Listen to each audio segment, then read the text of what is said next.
Good morning, I'm Debbie Cruz. It's Tuesday, July 8th. Will controversy keep people away from San Diego Pride this year? More on that next. But first, the headlines.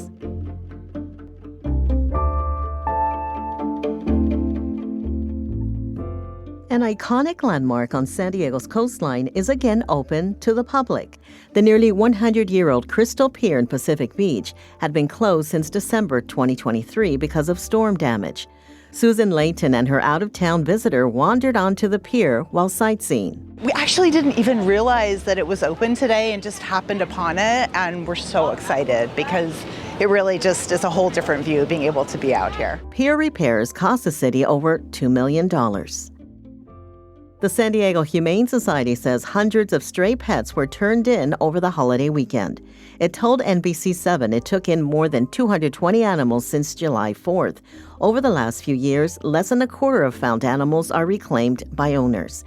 San Diego County Animal Control says animals without license tags or chips are held for 3 days before being made available for adoption. The Humane Society is waiving reclaim fees through today.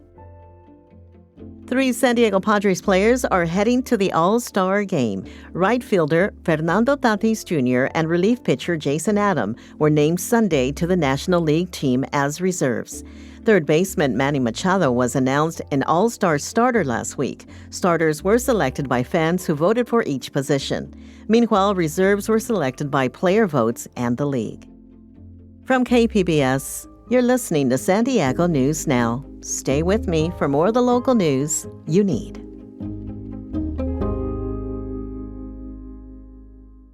KPBS On Demand is supported by UC San Diego's Art Power, presenting The Cream of Clapton Band, performing Unplugged and 24 Nights Revisited on July 18th at UC San Diego's Epstein Family Amphitheater on campus. Tickets at artpower.ucsd.edu.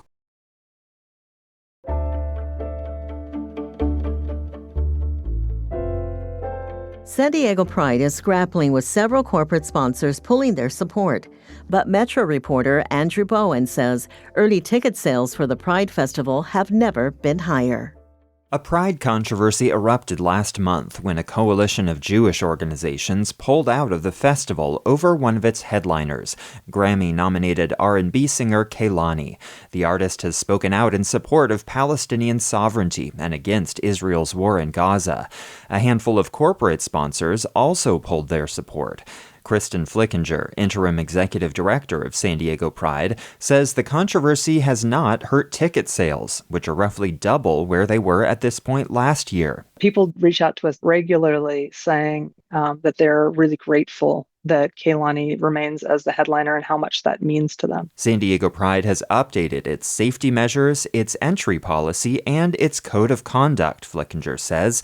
Only clear plastic bags will be allowed inside, and banners, flags, and signs cannot be placed in the direct sightline of performers. What we remain committed to is ensuring that there's a space for dissenting voices. Again, not hate speech, but dissenting voices, especially at a moment when our federal government is trying to silence queer voices of color. The Pride Parade kicks off at 10 a.m. on July 19th.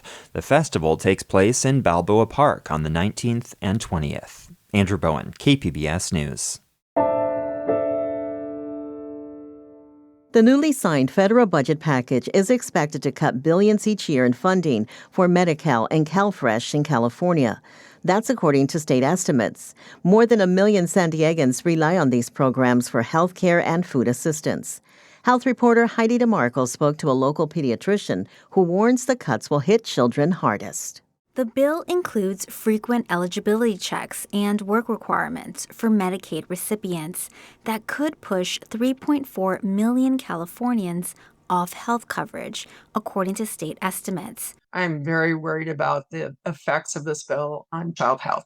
We know Medicaid cuts are going to be huge. Pediatrician Marcia Spitzer says the cuts will have lasting effects on a child's ability to access health care. We know children are going to have a harder time getting into clinic to be seen for medical care, for urgent care, emergency care, dental care. Spitzer says part of her job now is helping families understand what these changes mean.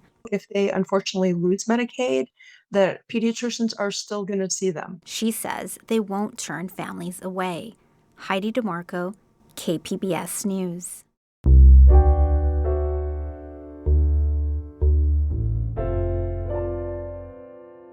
Immigration raids have left many mixed-status immigrant families living on edge. Some have changed ordinary things like grocery trips and outings due to the fear of being detained. Reporter Tanya Thorne hears directly from two people and discusses how this fear could affect their health. Headlines and viral videos of immigration detentions are filling news feeds. And with them, fear is rising in immigrant communities across the country. It's not just families without legal status. It's mixed status families that fear for loved ones. Like this man we will be calling Miguel. For his family's safety, he chose to do this interview anonymously. He says the fear of immigration detentions hit close to home. Yes, there's lots of worry within our family because we have a family member who unfortunately has not been able to get his documents. In this case, he's the head of household. Miguel has legal status and is retired, but the threat of an interaction with immigration agents could shatter his family. If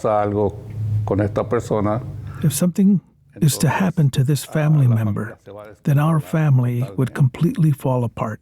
As a result, his family has had to take extra precautions. When I do the shopping, I've noticed a considerable drop in Latinos at the store compared to before. He knows he's not alone, and many families are erring on the side of caution. The best thing to do is stay home if you have nothing to do, unless you're going to work, because we have to generate income. If not, who is going to pay the bills? Estoy con sentimientos encontrados, con mucho miedo. I'm filled with emotions, with lots of fear. We have to do things with precautions, even grocery shopping. Anna is a woman without legal status in San Diego. She also agreed to do the interview without using her real name or showing her face for her safety. Me he sentido como que me ahogo, como que el estrés. I felt like I can't breathe. The stress is hurting me. I've noticed it even in my hair. It is falling out. Anna says the stress over the immigration raids is taking a toll on her health, but she feels that even doctor's appointments pose a risk, not just physically, but financially too. No agarramos ayudas así del gobierno porque we don't receive government assistance for insurance. We always pay out of pocket. Out of fear that receiving assistance could hurt us later on or our information could be shared with immigration agencies. She's been in the U.S. for over 20 years. While she has thought about self-deporting, Anna struggles with leaving the life she's built behind. No estoy lista para irme. I'm not ready to leave yet. I wish the government could help people that have been here for so many years. We pay our taxes and try not to be a burden on the government. So they get people and then they ask questions later, which is very unconstitutional. That's not how it works, how it's supposed to work. So people are fearful. Eduardo Aguilar is an ethnic studies professor and community activist. He often participates in the community patrols that warn people of immigration sightings. And the fact that they're snatching people from all categories, from being people that are undocumented, people that are in the refugees, people that are in the process, people that go to courts and they go for a legal hearing and they get snatched, or people that are walking in the street. He says the implications of the immigration raids are instilling fear and trauma for many communities. They're affected, and they do need support, and they do need, this is gonna be something that is gonna mark them forever because it's trauma, and we don't talk about that stuff.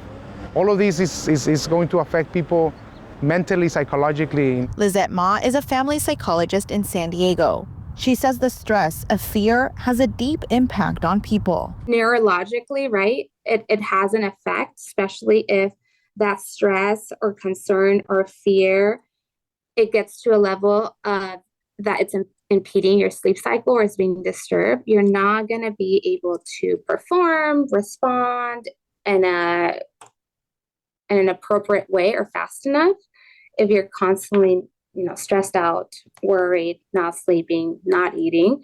Despite the constant stream of news, her best advice is to avoid drowning in the headlines. That's why it's so important that we are pacing ourselves, microdosing the amount of news that we're seeing, and then just focusing one thing at a time, because it can become very overwhelming and then we handicap ourselves. For families like Miguel's and Anna's, the fear of separation is a daily reality. But through community support, awareness, and care, there could be room to focus on healing and hope. Tanya Thorne, KPBS News.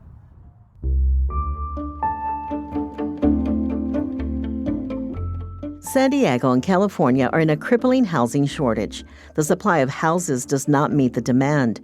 It has driven costs far outside working class people's budgets and forced families out of the state.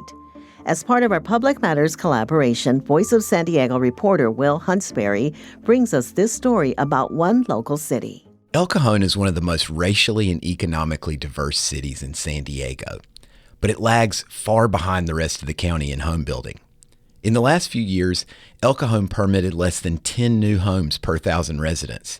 No other city had numbers that low. The causes behind El Cajon's housing drought are complicated. The city has very little vacant land, and it's already the second most densely populated countywide. The city's mayor, Bill Wells, says he is pro-development, but he also isn't really interested in changing the city's character or seriously increasing density. Tall buildings bring in their own problems. I think 3 stories is about as much as this community can tolerate, because this community feels like, and I think they see themselves as being kind of a small rural community. Wells says if county officials are really serious about getting out of the housing crisis, they should open up the county's rural land for development. A lot of it is prone to fire, and Democrats, who now control the county again, have not wanted to build it out. In El Cajon, I'm Will Huntsberry with Voice of San Diego. Air pollution is a prime suspect as a cause of lung cancer in people who have never smoked. But secondhand smoke is not. SciTech reporter Thomas Fudge has more on new research out of UC San Diego. Reductions in tobacco smoking have led to lower rates of lung cancer in many places, but people who have never smoked still get lung cancer, and researchers at UCSD wanted to learn why. So they studied gene mutations that act as signatures to indicate the cause of cancers. In areas with bad air pollution, they did find those mutations in lung cancer patients. They also studied patients who were exposed to lots of secondhand smoke. Ludmil Alexandrov, a professor of cellular medicine, says they expected to see strong evidence that passive smoking led to lung cancers. There's a bit more mutations in the cancers of passive smokers, but it's a very small elevation. And the things that we thought that we'll see, specific genes being more frequently mutated, we really didn't see. He says they want to do further studies to learn whether marijuana smoking or vaping also lead to lung cancer. Thomas Fudge, KPBS News.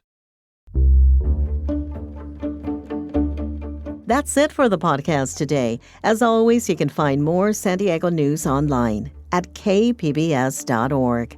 I'm Debbie Cruz. Thanks for listening and have a great Tuesday.